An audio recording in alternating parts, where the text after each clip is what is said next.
Olá, queridas irmãs, queridos irmãos.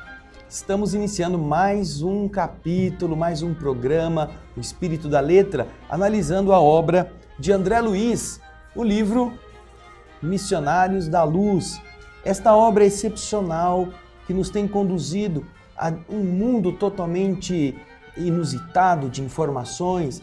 Está aqui para que você possa desfrutar na tela as diversas capas e aproveitar o seu conteúdo. Estamos estudando no capítulo de hoje o capítulo 16, denominado Incorporação. André Luiz, desde o começo, está tratando das questões mediúnicas. E depois de vermos a reencarnação de Segismundo e um fracasso reencarnatório, que foi o último capítulo, hoje vamos começar o 16, que vai ser dividido em duas partes, para termos tempo de comentá-lo.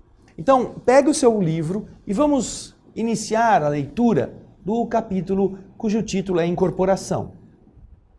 Aliás, é importante dizer que a palavra incorporação é uma forma antiga de referir-se ao processo da psicofonia, quando o espírito atua sobre a parte da estrutura verbal, da estrutura biológica que produz a fala no médium. André Luiz então está explicando.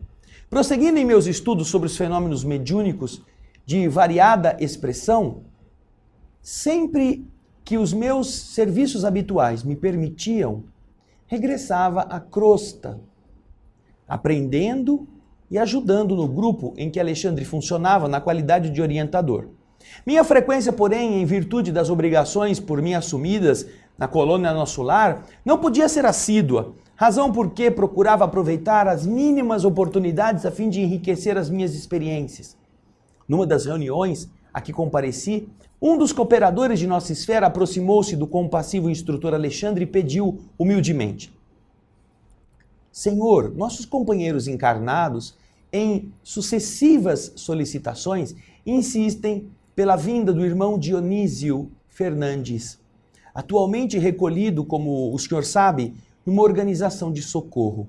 Eles alegam que a família se encontra inconsolável, que haveria conveniência na visita dele e que seria interessante ouvir um antigo companheiro de lutas doutrinárias. Enquanto Alexandre ouvia em silêncio, o simpático colaborador prosseguiu depois de uma pausa ligeira. Gostaríamos de receber a devida autorização para trazê-lo. Poderia incorporar-se na organização mediúnica da nossa irmã Otávia e fazer-se ouvir de algum modo diante dos amigos e familiares. O mentor pensou durante alguns momentos e respondeu: Não tenho qualquer objeção pessoal diante da providência que você sugere, meu caro Euclides. Entretanto, embora se constitua o nosso grupo de colaboradores encarnados, de excelentes amigos, não os vejo convenientemente preparados para o integral aproveitamento da experiência. Em todos ou em quase todos eles, sobra na investigação e no raciocínio o que lhes falta em sentimento e compreensão. Colocam a pesquisa muito acima do entendimento. E como você sabe, as organizações mediúnicas não são filtros mecânicos. Além disso, Dionísio conta com reduzido tempo. Faz pouco tempo que ele está em nossa esfera. Ainda não pôde nem mesmo retirar-se do asilo que o acolheu em nosso plano. Adicionemos a esses fatores a intranquilidade da família, pouco observadora da fé viva, a diferença de vibrações da nova esfera a que o nosso amigo procura adaptar-se presentemente, a profunda emoção dele com essa reaproximação talvez prematura, a instabilidade natural do aparelho mediúnico e possivelmente concordaremos com o fato de não ser oportuna semelhante medida. O instrutor está ponderando sobre tudo aquilo que, como instrutor, ele sabe que podem ser obstáculos para tornar aquilo que parece ser muito bacana, trazer um espírito amigo desencarnado para se manifestar na reunião, mediúnica daquele grupo amigo, aquele grupo fraterno, e que pode não ser de verdade tão legal assim. No entanto, Euclides, que está ouvindo, vamos ver o que fala. Euclides, advogando o pedido veemente daquele círculo, não se desencorajou e insistiu. Reconheço que a vossa palavra é sempre ponderada e amiga. Concordo em que não alcançaremos o objetivo desejado. Todavia, instrutor, eu reitero a solicitação, insisto nela. Ainda mesmo que o fato não ultrapasse a feição de simples experiência, é que existem irmãos esforçados, aos quais muito devemos aqui, no trabalho do bem diário ao próximo sofredor. E nós sentiríamos felicidade em demonstrar a eles o testemunho do nosso reconhecimento, da nossa estima sincera. Não é bem para que todos se convençam de que o Dionísio está vivendo, não sei o quê. Não. É porque nós gostamos dessas pessoas, elas nos ajudam, nós contamos com elas no trabalho e eles estão fazendo um pedido e nós gostaríamos de que eles soubessem que nós temos por eles compreensão e tentamos ajudá-los. Então, diante desse argumento, Alexandre sorriu com a generosidade que era característica da sua personalidade e disse: só possuo razões para endossar, para concordar com seus pedidos. E já que você insiste na providência para atender aos companheiros que se sentem igualmente credores de sua confiança e estima, Euclides, pode avisá-los de que Dionísio virá. Eu mesmo cuidarei de trazê-lo pessoalmente. E como Euclides agradecesse tocado de imensa alegria, Alexandre encerrou a conversação dizendo: faça a promessa para a noite de amanhã. É sempre mais fácil dar com alegria que receber com acerto. Afastamo-nos, diz André. André está presenciando isto. E como nós estamos vendo, a postura do instrutor é uma postura que explica por que não é conveniente. A família está ainda debilitada. Dionísio não conseguiu sequer afastar-se do asilo onde ele foi acolhido depois da desencarnação. Os companheiros são muito mente, muito cabeça, muito raciocínio, pouco sentimento, pouca capacidade de percepção afetiva. A própria médium está usada pelas forças espirituais, submetida a altos e baixos do processo mediúnico. Talvez esse conjunto de fatores adversos possa frustrar a manifestação de Dionísio. Euclides, por sua vez, compreende os argumentos, concorda com o instrutor e diz para ele: o senhor tem razão. Provavelmente vai ser uma experiência frustrante. No entanto, nós do lado de cá fazemos parte de uma equipe junto com os encarnados. Estes encarnados nos solicitaram isto. E nós queremos que eles saibam que nós os levamos em consideração, que nós estamos interessados em ajudá-los para que estas relações entre os dois lados da vida possam continuar a ser construídas na base da confiança, do devotamento, da boa vontade e do esforço sincero na consecução dos objetivos de aprendizado. Se nos estão pedindo, nós que sempre que precisamos deles, pedimos que eles nos ajudem com o trabalho mediúnico, com as reuniões, com o esclarecimento, com a ação que o corpo físico e a boa vontade reunidos podem realizar, nós nos sentimos também devedores deles, se nos estão solicitando essa medida. E então Alexandre compreende que o objetivo da solicitação de Euclides, que persiste apesar dos argumentos contrários de Alexandre, não é no sentido de obter revelações ou elucidações profundas, mas é uma forma de corresponder a uma expectativa daqueles seus amigos com os quais ele também, Euclides, conta. Então, Alexandre, sabendo que é uma questão não tanto de esclarecimento espiritual, mas é de boa vontade demonstrada, ele concorda. Então você avise que eles se preparem, que amanhã à noite Dionísio vai vir. Eu mesmo vou buscá-lo, aonde ele está, e eu me encarregarei de trazê-lo. É o compromisso de Alexandre. Euclides fica muito contente porque ele terá aí a ocasião de conversar com os médiuns. Mas veja só a avaliação de Alexandre em relação às pessoas que vão no grupo. Vejam só como é complicado para o mundo espiritual ter que lidar com pessoas que são cheias de ideias e vazias ou semi-vazias de afetividade. Por quê? Porque vão olhar para a comunicação e fazer julgamentos a respeito de ser ou não ser o mesmo espírito. Mas, apesar disto, mesmo sabendo que pode ser frustrante, eles concordam.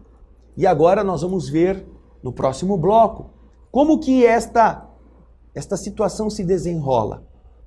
Vamos ao nosso primeiro intervalo e quando voltarmos estaremos vendo os comentários de Alexandre e André Luiz a respeito da solicitação.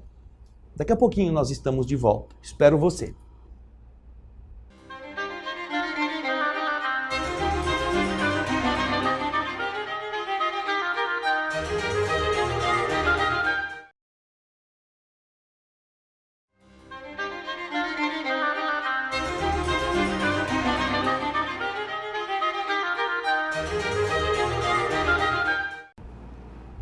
Olá, estamos de volta com o estudo do livro Missionários da Luz, capítulo 16º. Incorporação. Alguém vai trazer um espírito para se manifestar através do médium. E então, depois de Alexandre ter concordado, nós vamos agora ver a conversa que Alexandre e André Luiz vão ter. Logo depois que Euclides se afastou, Alexandre e André Luiz começaram a conversar. E, como diz André, porque eu interrogasse quanto ao processo fenomênico da incorporação, como que acontece a incorporação como um fenômeno mediúnico, o bondoso instrutor esclareceu com boa vontade. Ora, André, de maneira mediunicamente falando, as medidas são as mesmas adotadas nos casos da escrita comum ou da psicografia. Acrescentando-se, porém, que necessitaremos proteger com especial carinho o centro da linguagem, na área da zona motora, fazendo refletir nosso auxílio magnético sobre todos os músculos da fala, localizados ao longo da boca, da garganta, laringe, tórax e abdômen. Atendendo-me às interpelações, o instrutor relacionou diversas elucidações, diversos ensinamentos de ordem moral referentes ao assunto, comentando as dificuldades para difundir nos corações terrenos os valores da consolação legítima, em virtude das exigências descabidas da pesquisa intelectual. As pessoas querem que o espírito venha trazer algum consolo. Quando ele vem, aí as pessoas ficam vendo, mas ele não falou do tiozinho, ele não falou do papagaio, ele não falava desse jeito. Queriam que ele falasse com os mesmos sotaques, os mesmos atavios verbais. Então as pessoas perdiam aquilo que poderia ser consolador na mensagem para trocar isso sobre ser ela verdadeira ou mentirosa, do ponto de vista da expressão do espírito que estava ali se manifestando. É o que Alexandre está falando. admirava a sua sabedoria profunda e a sublime compreensão das fraquezas humanas quando nós atingimos a instituição de socorro, aquela a que Dionísio havia se recolhido em plena região inferior, não muito longe da crosta terrestre. Entendendo-se com os espíritos do bem, consagrados aos serviços do amor cristão em zonas dessa natureza, Alexandre conduziu-me à presença do recém-desencarnado Dionísio, que se mantinha sob uma forte excitação. E então disse-lhe Alexandre bondoso: Dionísio, lembra-se do nosso grupo de estudos espiritualistas? Ora, como não? E com que saudade, disse o pobre desencarnado. Nossos amigos do círculo pedem a sua presença, pelo menos por alguns minutos, disse o mentor gentil. E eu decidi conduzir você até lá, para que você fale, não somente para eles, mas também aos seus próprios familiares. Nossa, que alegria! Que ventura! Exclamou Dionísio, quase chorando de contentamento. Agora, ouça, meu amigo, disse Alexandre sereno e enérgico. É indispensável que você pense sobre o acontecimento. Lembre-se de que você vai utilizar um aparelho neuromuscular que não é seu. Nossa amiga Otávia vai servir de médium, de intermediária. No entanto, você não deve desconhecer as dificuldades de um médium para satisfazer as particularidades técnicas da identificação dos comunicantes diante das exigências de nossos irmãos encarnados. Compreende bem? Sim, disse Dionísio, bastante desapontado. Estou agora no mundo da verdade e não devo faltar à verdade. Recordo-me de que muitas vezes recebi as comunicações do plano invisível através da própria Otávia, com muitas ressalvas, com muitas prevenções. E não raro eu mesmo vacilei, acreditando que Otávia era vítima de inúmeras mistificações. E muito calmo, Alexandre observou: pois bem, agora chegou a sua vez de experimentar. E se antigamente era tão fácil para você duvidar dos outros, desculpe a franqueza dos nossos irmãos encarnados, caso agora duvidem do seu esforço. É possível que não alcancemos o objetivo. Entretanto, nossos colaboradores insistem pela sua visita e não devemos impedir a experiência. Antes que Dionísio se internasse em novas considerações, o instrutor terminou a conversa dizendo: concentre-se com atenção sobre o assunto. Peça a luz divina em suas orações e me espere. Eu irei conduzi-lo em nossa companhia, deixando-o na casa da médium Otávia, algumas horas antes da reunião, para que você encontre facilidades no serviço de harmonização com ela. Ok? Você vai ficar na casa da Otávia por um tempo antes da reunião. Assim você começa a se aproximar, começa a sentir as vibrações de Otávia e a Otávia começa a sentir você também. Depois, então, se despediram e André conta, registrando efusivos agradecimentos do próprio interessado, Dionísio. O caso era muito interessante para mim, diz André. Por isso mesmo pedi que Alexandre me deixasse acompanhá-lo mais próximo, de mais perto. Nessa oportunidade eu tinha muita coisa para aprender. É tão bonito quando você quer aprender, não é? André tem uma riqueza, porque ele vê essas circunstâncias e ele precisa saber para explicar. E olha quantas coisas interessantes. Primeiro, o Alexandre vai atrás do próprio interessado. Encontra-o em uma situação bastante delicada.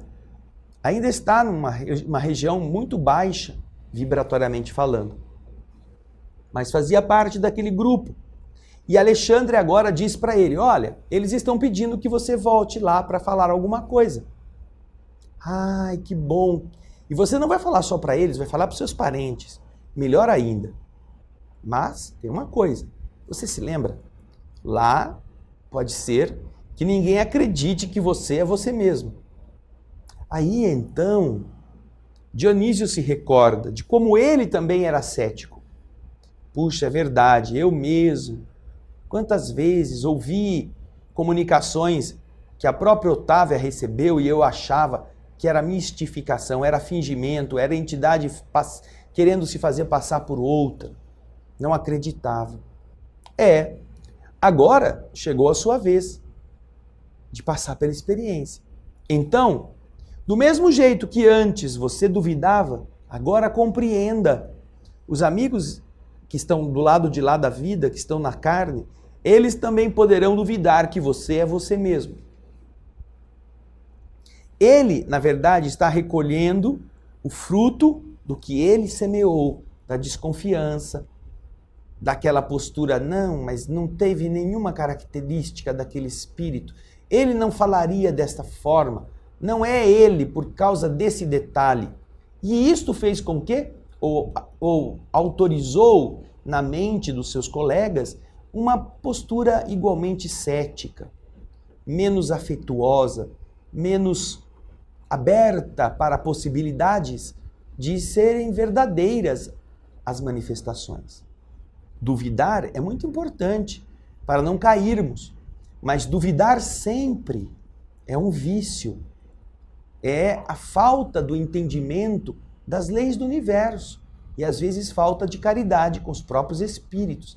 É desconhecer as dificuldades da mediunidade.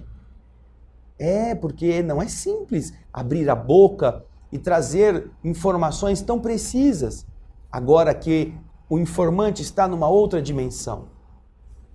Para diminuir os problemas, Alexandre explica, eu vou vir buscá-lo aqui pessoalmente. Vou passar mais cedo, porque vou levar você, não na reunião mediúnica. Olha outro ensinamento para os médiuns. Olha aqui, queridas irmãs, queridos irmãos que trabalham em casas espíritas, ou que têm a mediunidade da fala ou da escrita.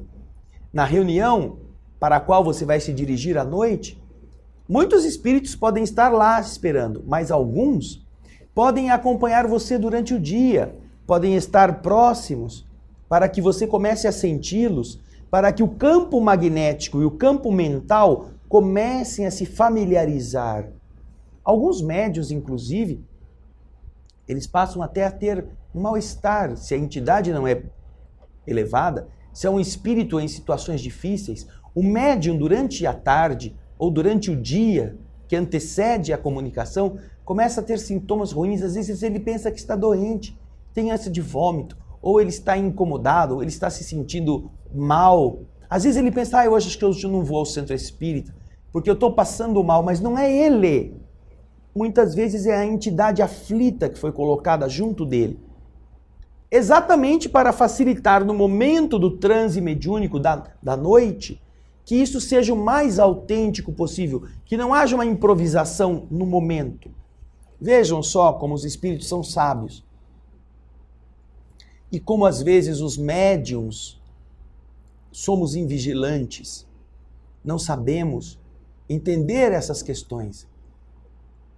Passamos o dia e achamos que podemos dar todo tipo de cabeçada, que meia hora antes a gente toma um banho, come alguma coisinha, bota uma balinha na boca e vai para a reunião mediúnica, e lá vai ser médium. Não vai conseguir muita coisa. Vai ser médium da inferioridade.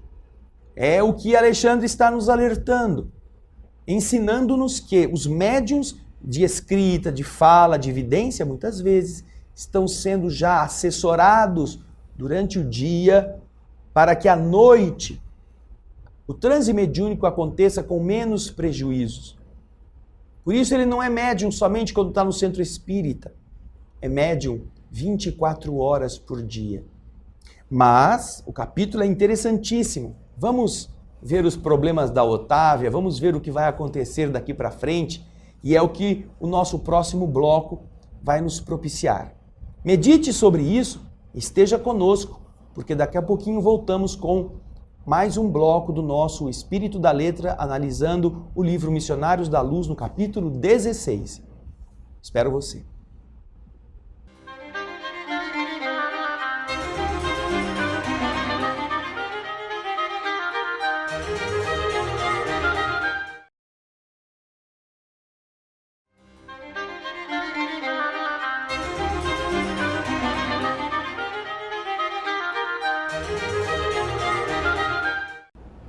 Estamos de volta e você já vai ver o que André Luiz está louquinho para acompanhar o que vai acontecer nessa possibilidade de Dionísio se manifestar naquele grupo de amigos.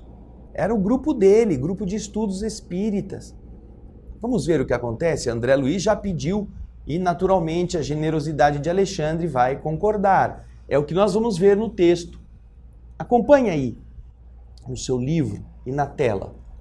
Autorizado a fazê-lo acompanhar, segui o instrutor que se dirigiu no dia seguinte à instituição, aquela na qual Dionísio havia se recolhido, amparando-o convenientemente para aquela visita projetada. Com a gentileza de sempre, Alexandre guiou-nos até a moradia da médium Otávia, onde Euclides, aquele benevolente amigo da véspera, nos aguardava cheio de atenções. O prestimoso mentor despediu-se com a delicadeza extrema e, deixando-me em companhia dos novos colegas, disse: a reunião dos companheiros encarnados terá início às 20 horas. Todavia, entre 18 e 19 horas, estarei aqui de volta, a fim de acompanhá-los ao nosso núcleo de serviço. E olhando para mim, disse bondosamente: André, aproveite a aproximação de Euclides. Um bom trabalhador tem sempre proveitosas lições a ensinar.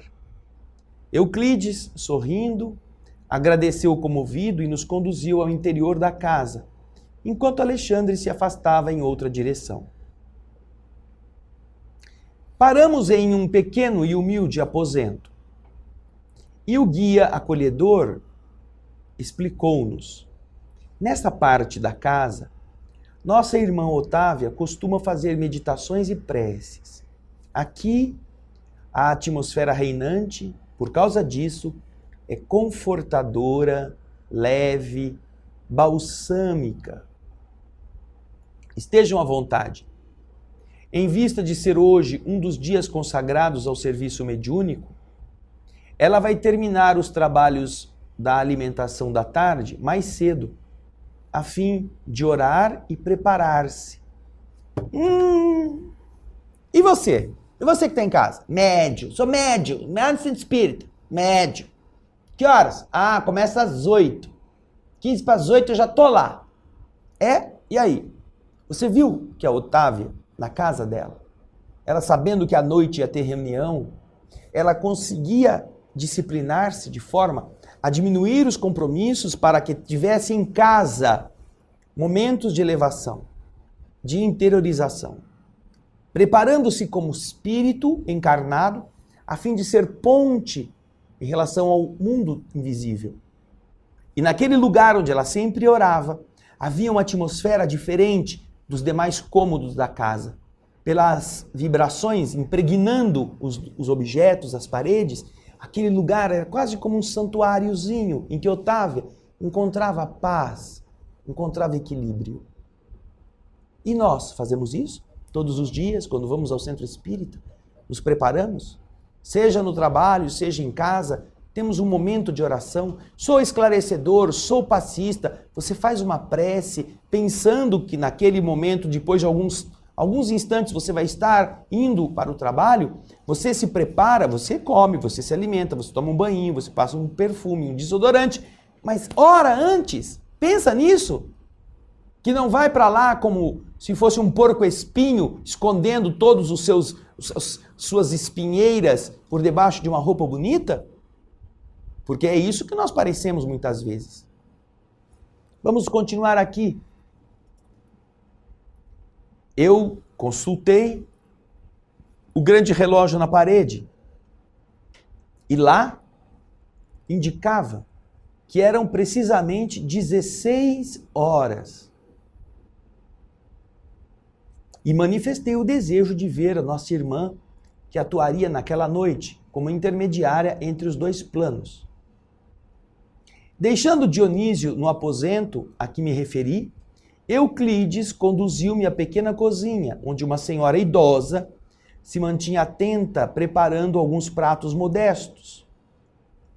Tudo limpeza, ordem e harmonia doméstica. Porém, eu a notei algo pálida, abatida. Ouvindo-me a pergunta discreta, o companheiro me informou: Otávia é uma excelente colaboradora de nossos serviços espirituais, mas, por força das provas necessárias à sua redenção, está unida a um homem ignorante e quase cruel. Enquanto o companheiro brutal está ausente, nas horas em que trabalha para conquistar o pão de cada dia, a casa é tranquila e feliz, porque a nossa amiga não oferece hospedagem às entidades perturbadoras da sombra. Todavia, quando o infeliz Leonardo penetra este pequeno domínio, a situação se modifica, porque o pobre esposo é um legítimo canteiro espinhoso no jardim deste lar. Ele se faz acompanhar de perigosos elementos das zonas mais baixas. Eu não consegui, pergunta André, identificar, ele não conseguiu identificar-se com a missão espiritualizante da esposa? André quer saber. O marido que está lá não tem nada a ver, não quer saber de se elevar como a esposa faz? E o mentor, o Euclides, responde: não, de modo algum. Não é novo para a compreensão elevada. Ele entende essas coisas, contudo, gosta, é teimoso nos erros que são do seu caráter. Permite que a esposa nos ajude, em vista da insistência de parentes consanguíneos dele, que se dedicam à nossa causa e que, influenciados por nós, não lhe permitem afastá-la do trabalho. A tarefa, porém, não é muito fácil, porque se Otávia é dócil aos espíritos do bem, o esposo é obediente aos cultivadores do mal. Basta, às vezes, traçarmos um programa construtivo com a colaboração dela para que Leonardo, cedendo aos portadores da treva que o acompanham, nos atrapalhe a ação, criando-nos graves dificuldades. Percebendo que o abatimento da médium não me passava despercebido, Euclides acrescentou: tão logo prometi ontem alegremente a vinda de Dionísio, com o desejo de incentivar o bom ânimo dos amigos encarnados, contando com a ajuda mediúnica da nossa irmã, piorou muito a situação psíquica do seu esposo imprevidente. Leonardo amanheceu hoje mais nervoso do que de costume. Embebedou-se pouco antes do almoço, insultou a companheira humilde e chegaram mesmo a infligir-lhe tormentos físicos. Assustada, a bondosa senhora sofreu tremendo choque nervoso, que lhe atingiu o fígado, encontrando-se nesse momento sob forte perturbação gastrointestinal. Por isso a alimentação dela foi muito deficiente durante o dia e ela não tem podido manter a harmonia precisa da mente para atender com exatidão aos nossos propósitos. Já trouxe aqui diversos recursos de assistência, inclusive cooperação magnética de competentes enfermeiros espirituais para levantar-lhe o padrão das energias necessárias. E só por isso é que a pobrezinha ainda não tombou acamada, embora se encontre bastante enfraquecida, apesar de todos os socorros. Viu que dureza? Bastou que as entidades amigas começassem a contar com as tarefas que a médium Otávia poderia fornecer, poderia ser instrumento, para que já as entidades que gostavam de impedir o trabalho usassem o marido como ferramenta, como um torpedo destruidor. Até chegando à discussão, e há alguns tipos de ofensas físicas, porque o objetivo não é bater, não é ferir fisicamente, mas é chocar o equilíbrio mediúnico. E Otávia recebeu aquele impacto violento. Otávia, que está se redimindo na convivência com um homem como este, atrasado, chucro, ignorante. E isso muitas vezes é o inverso, porque às vezes o médium é o homem e a megera é a esposa, que não quer saber de nada, que tem ciúme, que fica pegando no pé, que não quer ir na igreja, que não quer acompanhar o marido, mas que quer atrapalhá-lo, ou como é o caso de Leonardo, como marido ignorante. Eles são usados por entidades inferiores, com quem se afinizam, para que o trabalho do bem, que se vai fazer através da pessoa com quem convivam, seja prejudicado. E isso não é só com marido e mulher, isso é com filho, com filha, com pai, com mãe, isso é com chefe no trabalho, isso é com gente que arruma reuniões fora de hora, isso é com vizinhos que vêm comprar briga com a pessoa que vai ser a intermediária numa reunião espiritual e ela tem que perder o equilíbrio, às vezes não consegue se controlar. Tudo isto criado, são provocações criadas pelas entidades inferiores para comprometer a tarefa, como André Luiz está dizendo e que Euclides está afirmando. Desde ontem, quando eu avisei que Dionísio viria e que Otávia que se deveria preparar para recebê-lo, hoje já começou a confusão desde cedo. Marido tomou umas pingas. Por que é bom beber? Porque os espíritos inferiores utilizam melhor a pessoa com álcool, diminuindo seus freios. As entidades são mais poderosas, não porque o álcool as abastece e elas ficam fortes, mas porque o álcool enfraquece a resistência da pessoa encarnada, tirando-lhe um pouco da lucidez. Então ela fica vulnerável, ela fica impetuosa, e os espíritos aproveitam isso para criar os problemas e manipular a pessoa da melhor forma. Então, cuidado com a cervejinha, com o drinkzinho, com a dosezinha, com a maconha, a cocaína e todos os tipos de estimulantes que, por algum momento, a pessoa diz, não, mas isso não faz mal, eu me controlo. É mentira. Isso é discurso de entidades inferiores para usar a pessoa depois como uma pedra de tropeço no caminho dos que querem fazer o bem, dos que querem seguir as disciplinas que o mundo espiritual solicita. Coisa boa, não é? É, um maridão desse, hein? Já pensou? Só que a Otávia não reclama. Ela sabe cumprir o seu dever. Nós vamos ver no próximo bloco como é que isso se dá. Fique conosco.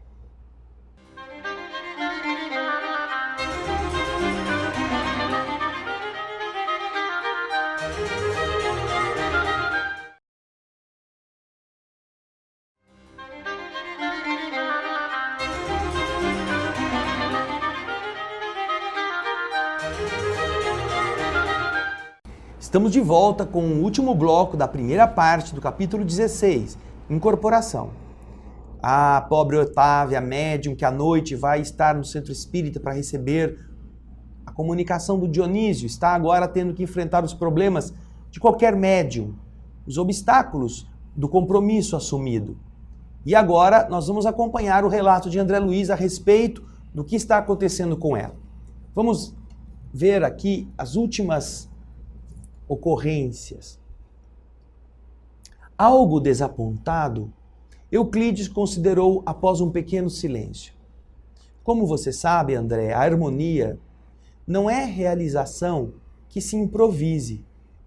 E se nós, os desencarnados, que nos devotamos ao bem, estamos em luta frequente pela nossa iluminação íntima, os médiuns são criaturas humanas, suscetíveis às vicissitudes e aos desequilíbrios da esfera física.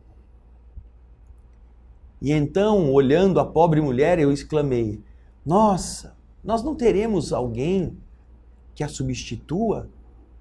Ela está quase cambaleante. E então Euclides respondeu: todos os serviços exigem preparo, treinamento. E não poderemos trazer alguém que faça as vezes de Otávia de um instante para o outro. Mas você não acha, Euclides, pergunta André, que ela deveria ser feliz para ser mais útil? E Euclides respondeu: quem sabe? A mediunidade ativa e missionária não é incompatível com o bem-estar.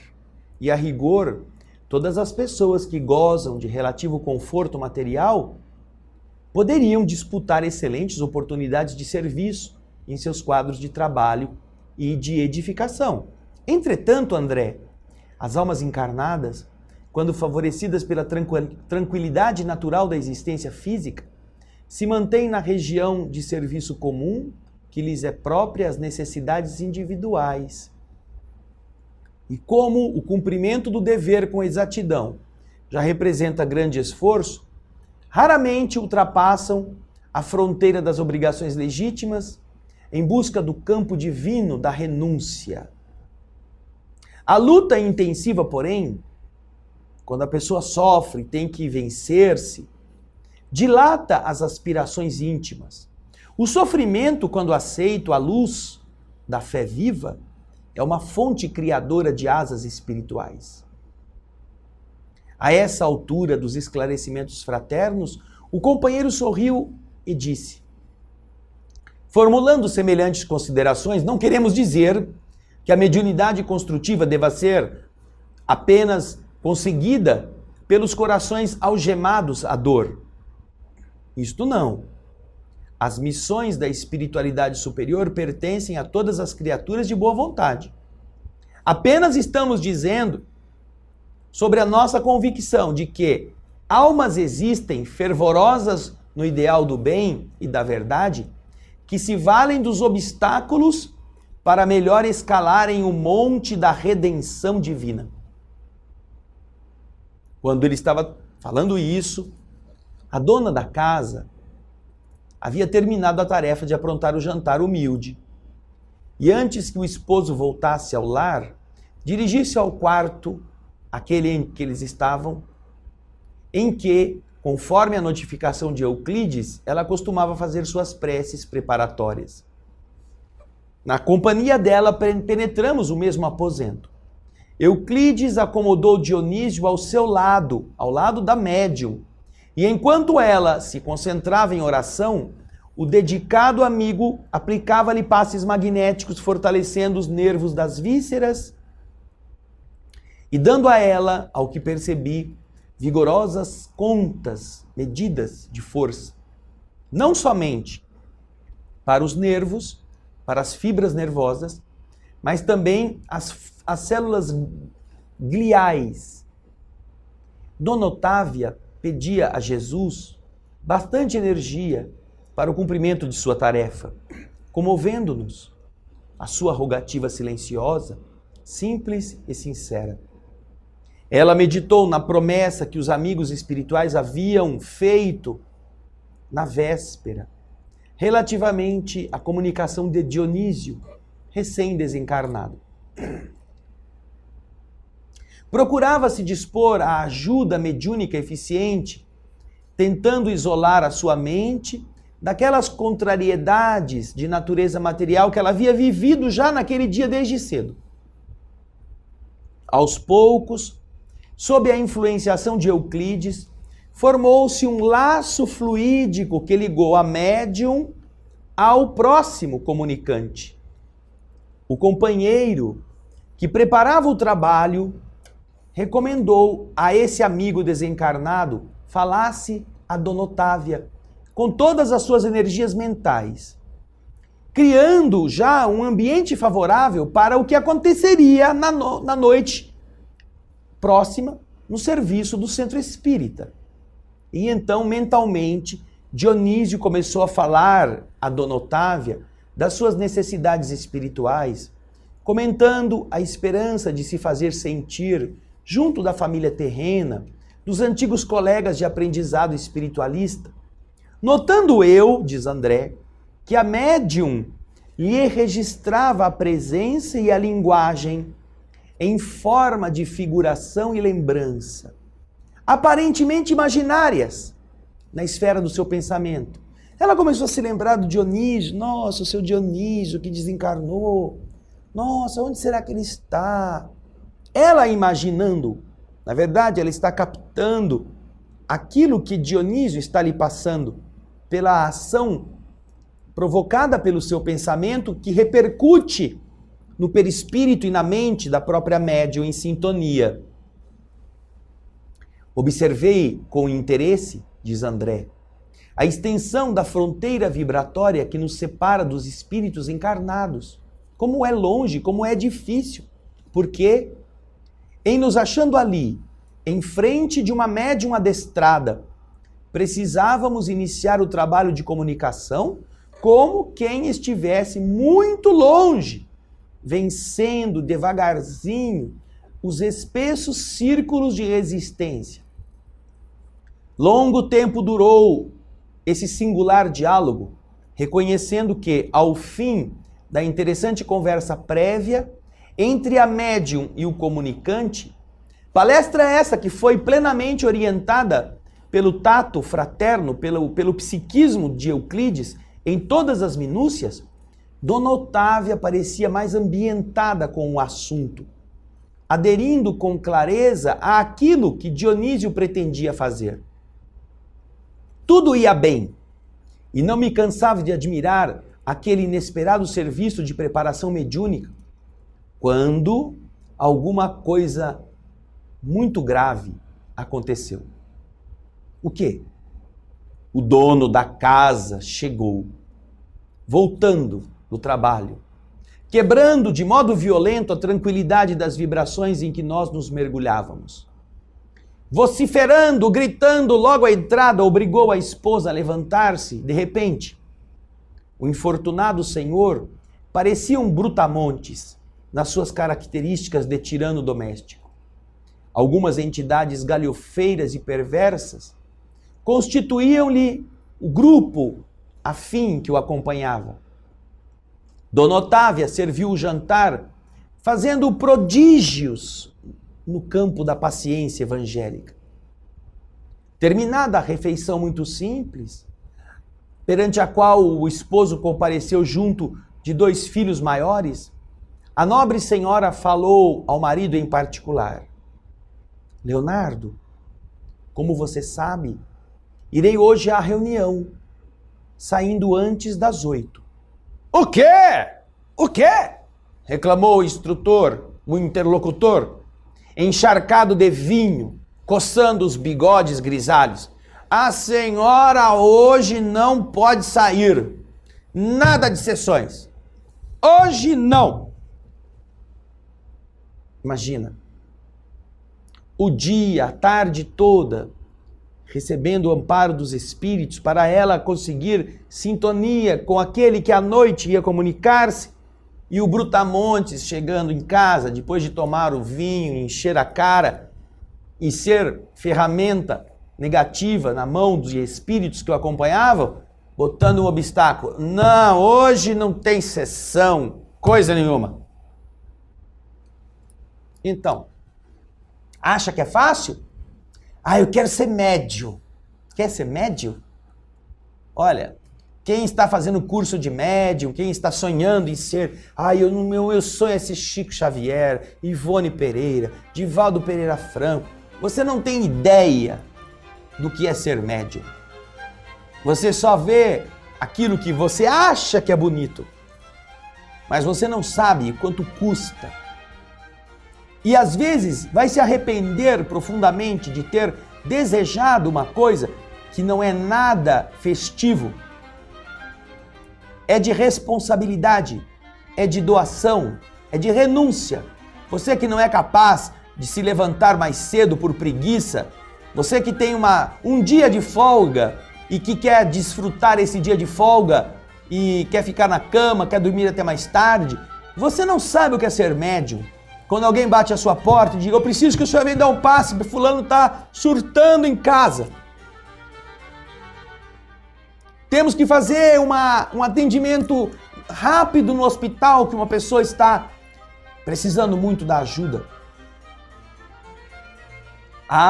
Vai ser perseguido por espíritos? Vai. Vai sofrer a ação de entidades obsessoras? Vai. Agora que tem a percepção mediúnica aflorada, vai estar justamente favorável para sentir o que é bonito e o que não é bonito. E como nós estamos num planeta de prova e expiação, tem muito mais coisa feia do que coisa sublime. Então, seja sério como candidato a médium. Seja sério com você mesmo. Não pense que isso é uma farra. Não pense que isso é um modismo. Isso é sacrifício, isso é esforço. Aguente se você for capaz. E seja um bom intermediário. Mas se você está procurando apenas curtir a sua vaidade, querendo ser médium como os outros já conseguiram, repense isso, porque não será fácil. Você será testado em tudo. No dinheiro, na saúde, nos interesses familiares, na ação profissional. Tudo vai testar você. E se você não estiver disposto a melhorar, você vai pagar um preço caro no seu próprio equilíbrio, pelas decepções que vai ter que enfrentar. Este é um capítulo que não acabou, foi só metade. E agora o marido falou, não vai. E o que ela vai fazer? Vou chorar debaixo da cama. Vamos ver como é que os espíritos vão resolver este problema no próximo Espírito da Letra. Eu espero você para que na próxima semana nós terminemos o capítulo 16. Vai lendo, hein? Comece já para que na semana que vem você já saiba do que nós vamos falar. Muito obrigado pela sua audiência, um grande abraço e muita paz.